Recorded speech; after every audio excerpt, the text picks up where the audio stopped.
खुलुमबाय नोंथांमोनखौ फुंबिलिनि गोसो गोथारै बरायबाय। दिनै 21 सेप्तेम्बर 2020 समबार। फैदो दिननि फुंबिलिनि माखासे फिसा गेदेर खौरांफोरखौ फारि फारि मिथिनानै लानि। गिबि खौराङा जाबाय मैयाहाय जोंनि बे हादोरा मालदीव हादोरनो 1840 कौटि रां सफ्ट लन दैथायहरनाय जाबाय आरो मालदीव हादोरनि फरेन मिनिस्टार आब्दुल्ला शाहिदआ इन्डिया हादोरखौ रोजा रोजा साबायखर जासिहरदों गावनि टुइटारनि एकाउन्टनि गेजेरजों। लोगोसे दिल्ली पुलिसआ फेसबुकआव आइजोफोरखौ मडेलिं इन्डास्ट्रियाव साख्रि होगोन होननानै फुस्लायग्रा बानचाल होननाय सासे दुथांखौ एरेस्ट खालामनो हाबाय। खौराङाव फोसावनाय बायदिब्ला बानचालआ फेसबुकनि प्रफाइल फट'खौ नायनानै नों जबनि थाखाय सेलेक्ट जाबाय होननानै साननैसोनि उनाव मुगैथावना फट' बिहरोमोन आरो माखासे गाज्रि सावगारिबो बिहरोमोन होननानै फोरमायदों। नैबेनोमोन दुथाङा। दा बे दुथांखौ पुलिसआ एरेस्ट खालामनाय जाबाय। गुबुन फारसेथिं लाइमोन लिरगिरि फेस्ला खन्थाइगिरि बाथौ गौथुमनि मावथि सोद्रोमा नलित बर' बिथाङा बे बुहुमाव गैलिया। नैबे नुबाय थानायानो जाहैबाय नलित बर'। बिथांनि जिउमाया सोरगोआव आलो गोजोन जायगा मोनहैथोंसै। अब्ला दानिया फैदो गुबुन खौराङाव। गुबुन खौराङा जाबाय आन्ध्र प्रदेश कापाटा जिल्लानि कर'ना भाइरास केयार सेन्टाराव अखानि दै हाबनानै लोमसावदों आरो बे कर'ना भाइरास केयार सेन्टाराव गासै 45 जन कर'ना पेसेन्ट दंमोन। नाथाय रावबो थैयासै, गासैखौबो रैखा खालामनो हाबाय। नाथाय दैबानाया गोबाङानो जादोंमोन, थेवब्लाबो बासायनो हाबाय। लोगोसे जोंनि बे आसामनि साहा बिलाइ बागाननि इन्डास्ट्रिनिफ्राय कर'ना भाइरासनि थाखाय 25% प्रडाक्सन खहा जादों आरो बे 25%आव खमैब्लाबो 1200 कौटि रांसो जाखागोन होननानै फोसावनाय जादों।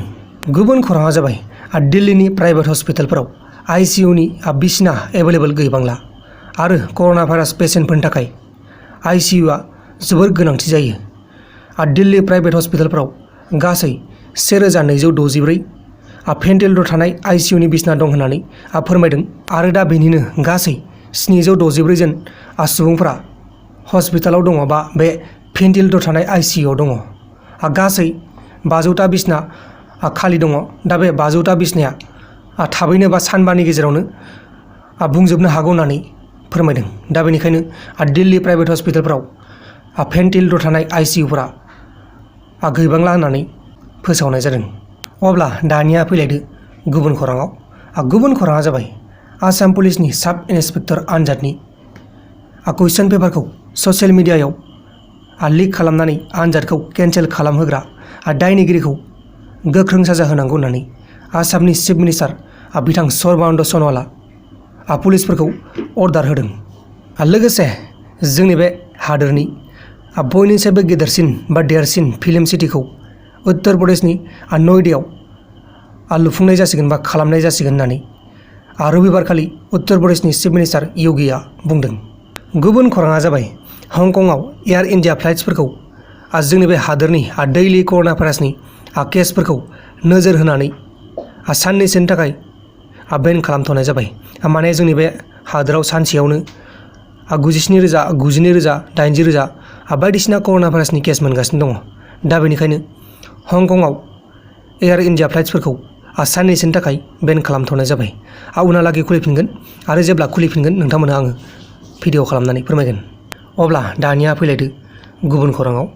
गुबुन खौराङा जाबाय कर'ना भाइरासनि थाखाय बिटिसिनि बिसायख'थिखौ खुंफुङाब्ला हिउमेन राइट्स भायलेसन खालामनाय जागोन होननानै बड'लेण्ड फरायसा आफादनि आफादगिरि सोगोमसार बसुमतारिया सोंखारिदों आरो बिसायख'थिया थाबैनो जानांगौ होननानै दाबि दैखांदों। दानिया फैदो जोबथारनाय खौराङाव।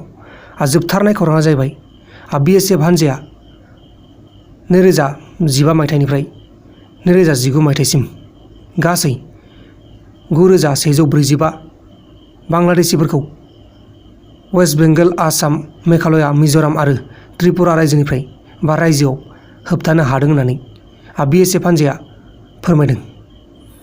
लोगोफोर, दिनैनि फुंबिलिनि रादाबफोरा बेखिनिल'मोन। जुदि नोंथांमोना आंनि बे भिडिअखौ मोजां मोनदों अब्ला भिडिअखौ शेयार खालाम नोंथांनि लोगोनो। दाहाय बेलासियाव मोनसे रादाब फैगासिनो दं। बेलासिनि रादाब नोंथांमोना नायबानो जाबाय। बाय बाय।